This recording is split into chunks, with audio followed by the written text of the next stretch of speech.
जी नमस्कार भाई बहनों का विश्वास है कि आप लोग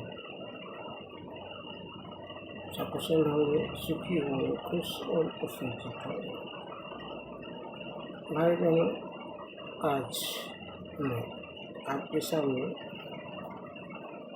एक लघु कथा लेकर उपस्थित हूँ। इस लघु कथा का शीर्षक है सिपाही। भाई बहनों, आप जानते ही हैं कलम की ताकत सभी ताकतों से सर्वोपरि होती है, ऊपर होती है।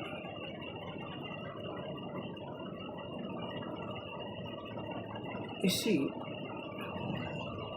कलम के सिपाही के ऊपर आधारित यह लघु कथा है।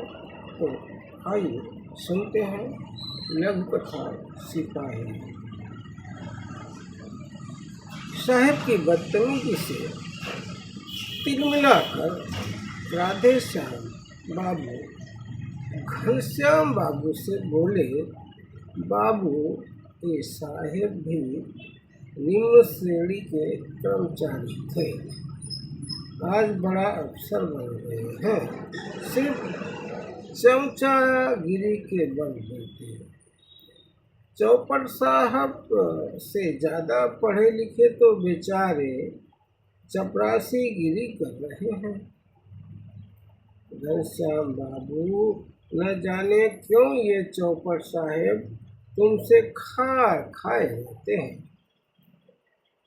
तुमसे बहुत बदतमीजी करते हैं। तुम चौपट साहब से ज़्यादा पढ़े लिखे हो और ख्याति प्राप्त हो, शायद इसलिए बेचारे राधे श्याम बाबू अपनी चिंता जाहिर करते हुए बोले, घनश्याम बाबू राधे श्याम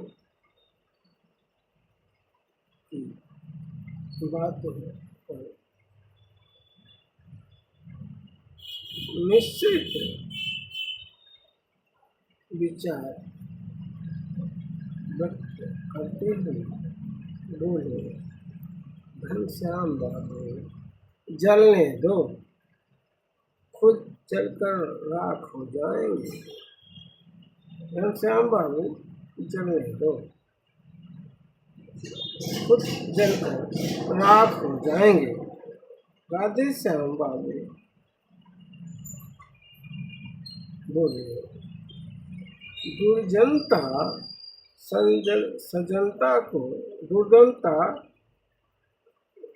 दुर्जनता सजनता को लतिया रही है, तुम मौन हो। घनश्याम बाबू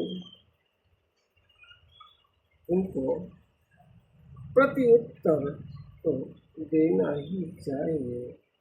घनश्याम बाबू फिर वही बात बोले, जलने दो यार,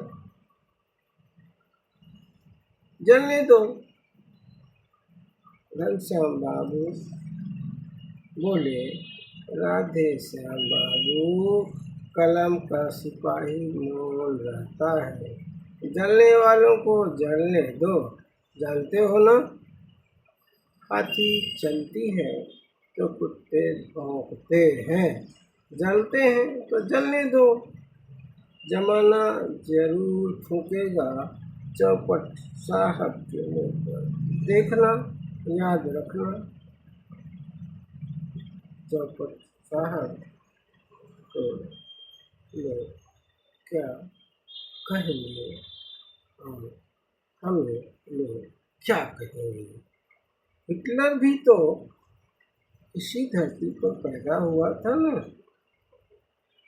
राधे श्याम बाबू जानते हो ना, हिटलर इसी धरती पर पैदा हुआ था, आत्महत्या कर गया।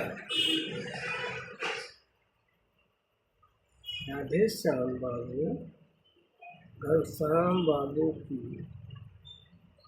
बातों में गहराई से उतरते हुए बोले, घनश्याम बाबू, कलम के सिपाही इतना सब्र कैसे रख लेते हैं?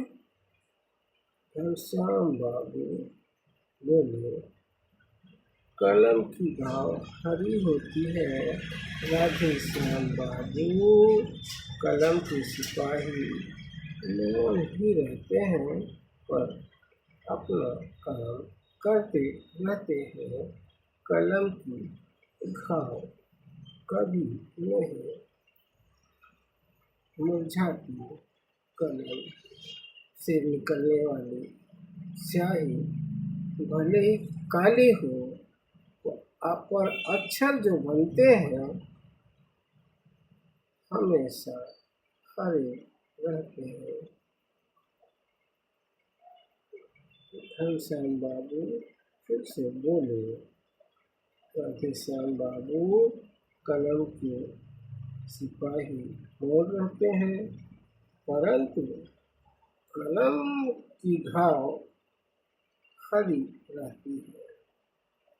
बस चिंता मत करो, समय सब कुछ बता देगा। राधे श्याम बाबू बोले, कुछ भी करो, कुछ भी करो घनश्याम बाबू, कुछ भी करो, पर चौपड़ साहब बोस कम डांग ज्यादा लगते हैं। राधे श्याम बाबू बोले, कुछ भी कहो पर चौपट साहब बोस कम डांग ज्यादा लगते हैं। घनश्याम बाबू बोले, समय है बीत जाएगा, सब्र मुस्कुराता रहेगा।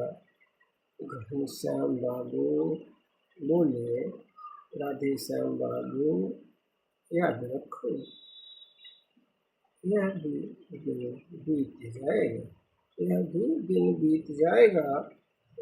राधे श्याम बाबू, कलम के सिपाही कैसे हार मान सकता है? कलम के सिपाही को समय का पुत्र भी तो कहते हैं।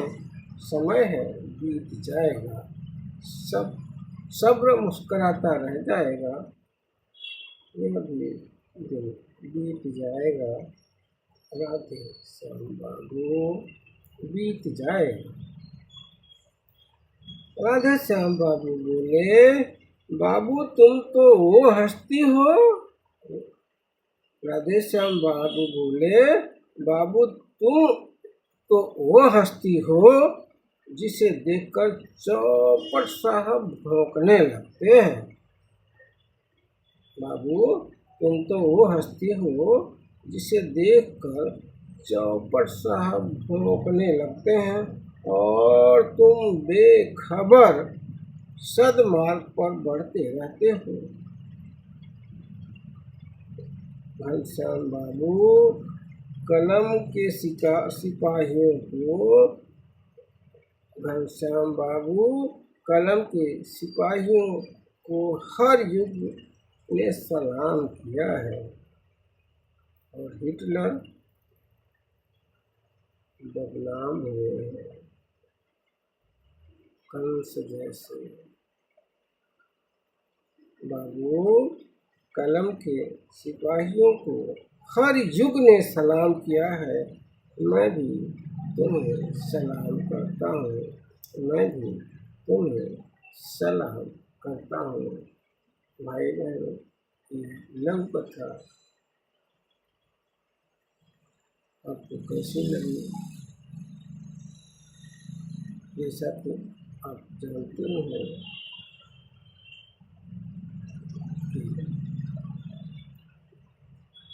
अगर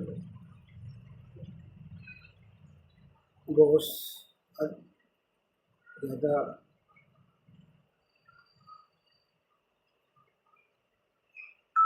ज़्यादा ऊंचे पद पर है और उसके अधीनस्थ काम करने वाला कर्मचारी उससे अधिक शिक्षित है, योग्य है, अनुभवी है, तो कुछ उच्च अधिकारी उस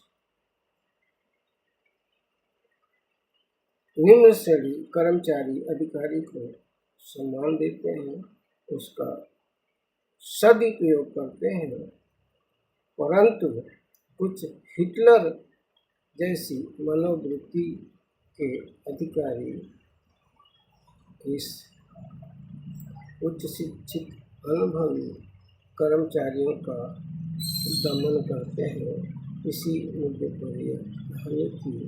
यह कहानी आपको कैसी लगी अपने कमेंट में जरूर बताएं। मेरे चैनल को शेयर करें, फॉलो करें और अपने सुझाव देते रहें। भाई बहनों, मेरा यूट्यूब चैनल है @नंदलाल भारती 5454। भाई बहनों, फिर मिलते हैं किसी नई कहानी, कविता और लघु कथा के साथ। तब तक के लिए बहुत बहुत धन्यवाद।